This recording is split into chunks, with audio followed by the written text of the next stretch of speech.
नमस्कार। BSc first year के inorganic chemistry के पेपर के 3rd यूनिट में आयनिक सॉलिड चैप्टर के structure of AB2 type of compounds में आपका एक बार फिर से मैं स्वागत करती हूँ। Structure of AB2 type of compounds के पार्ट 1 में हमने कैल्शियम फ्लोराइड, जिसे हम फ्लोराइड संरचना से भी जानते हैं, उसको हम कवर कर चुके थे। आज हम वहाँ से आगे बढ़ते हैं। आज हम करेंगे structure of titanium oxide TiO2। TiO2 has mainly 3 crystal structure. इसके तीन संरचनाएं होती हैं, 3 रूपों में पाया जाता है। पहला है एनाटेज, जो कि टेट्रागोनल रूप में रहता है। दूसरा है रूटाइल, जो कि वो भी टेट्रागोनल रूप में रहता है। और तीसरा है ब्रूकाइट, वो जो ऑर्थोरोम्बिक फॉर्म में पाया जाता है। परंतु इन तीनों में अधिकांशतः रूटाइल संरचना जो है वो ही अधिकतम पाई जाती है। इसमें त्रिज्या अनुपात 0.41 से 0.73 के मध्य पाया जाता है।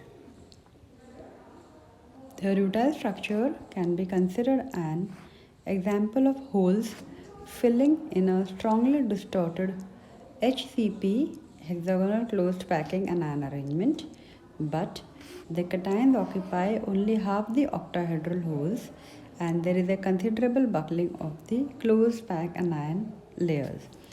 ये हम देख चुके हैं कि AB2 टाइप ऑफ जो स्ट्रक्चर होता है उसमें, क्योंकि इनकी वैलेंसी बराबर नहीं होती है A की और B की, इसलिए आधे जो होल्स होते हैं जिनमें कटायन उपस्थित होता है, वो आधे होल्स प्रातः खाली ही पाए जाते हैं। यहाँ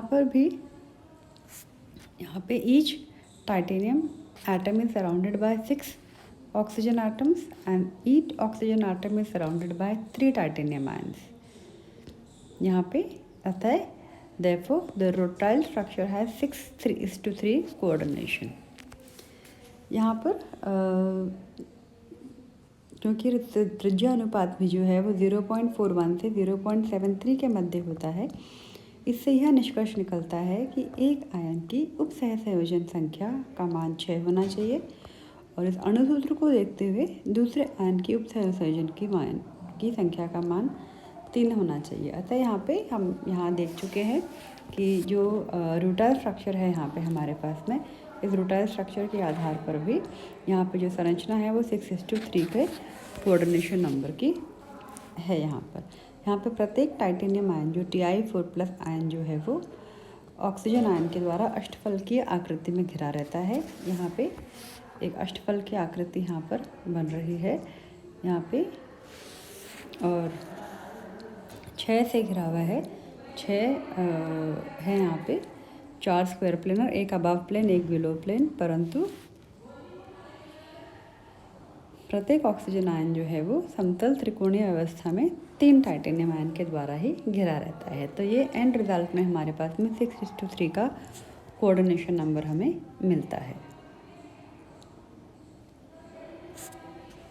यहाँ पे rutile has a tetragonal unit cell. ये जो हमारे पास में रूटाइल का टेट्रागोनल जो यूनिट सेल हमें यहाँ पे मिला है, उसके यूनिट सेल पैरामीटर जो हैं वो A और B समान हैं और C का मान भिन्न है। टाइटेनियम कटायन जो हैं they have coordination number of 6। और ये जो संरचना है रूटाइल संरचना निबिड संकुलित नहीं होती, it is not closely packed. इसकी जो इकाई कोशिका है वो घनीय नहीं होती है, घनीय तथा क्यूबिक फॉर्म में नहीं होती है, क्योंकि उसकी एक अक्ष बाकी 2 अक्षों से छोटी होती है।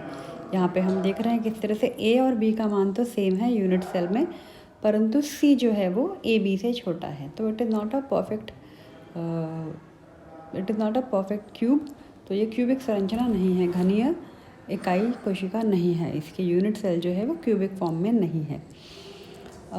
इसकी जो संरचना है वो एक डिस्टॉर्टेड क्यूबिक संरचना होती है, जिसमें जो डिस्टॉर्शन या जो विकृति की जो मात्रा है वो काफ़ी अधिक होती है। अतः इस संरचना के लिए यह माना गया है कि Ti4 आयन जो हैं, टाइटेनियम आयन जो हैं, एक विकृत काय केंद्रित घनीय जालक के रूप में रहते हैं, BCC के फॉर्म में रहते हैं, जिसमें टाइटेनियम आयन अष्टफल की आकृति में 6 ऑक्सीजन आयनों के द्वारा घिरा रहता है, परंतु प्रत्येक ऑक्सीजन आयन एक इक्विलेटरल ट्रायगोनल के फॉर्म के कोनों में 3 टाइटेनियम आयन के द्वारा ही घिरा रहता है। अतः यहाँ पे जो क्यूबिक स्ट्रक्चर है वो डिस्टॉर्टेड पाई जाती है, जिसमें 2 साइड्स तो सेम है और तीसरा साइड जो है वो सेम नहीं है। इसलिए यहाँ पे ऑक्सीजन आयन्स जो हैं, they have a coordination number of 3 resulting in a trigonal planar coordination. और इस प्रकार की जो रूटाइल स्ट्रक्चर के जैसे जो अन्य जो संरचनाएं जो हमें AB2 टाइप में जो मिलती है वो है MnO2, SnO2, MgF2 and ZnF2। तो यहाँ पे जो अन्य प्रकार के जो सूत्र हैं उनमें इस प्रकार की अवस्थाएं पाई जाती हैं। तो हम अब तक कैल्शियम फ्लोराइड और टाइटेनियम ऑक्साइड अर्थात फ्लोराइड और रूटाइल स्ट्रक्चर हम डिस्कस कर चुके हैं। आगे के जो 2 स्ट्रक्चर हैं, कैडमियम आयोडाइड और कैल्शियम कार्बाइड, वो हम आगे और डिस्कस करेंगे। अगले लेक्चर में हम फिर इसी कड़ी को आगे बढ़ाएंगे। तब तक के लिए thank you for being with me. धन्यवाद।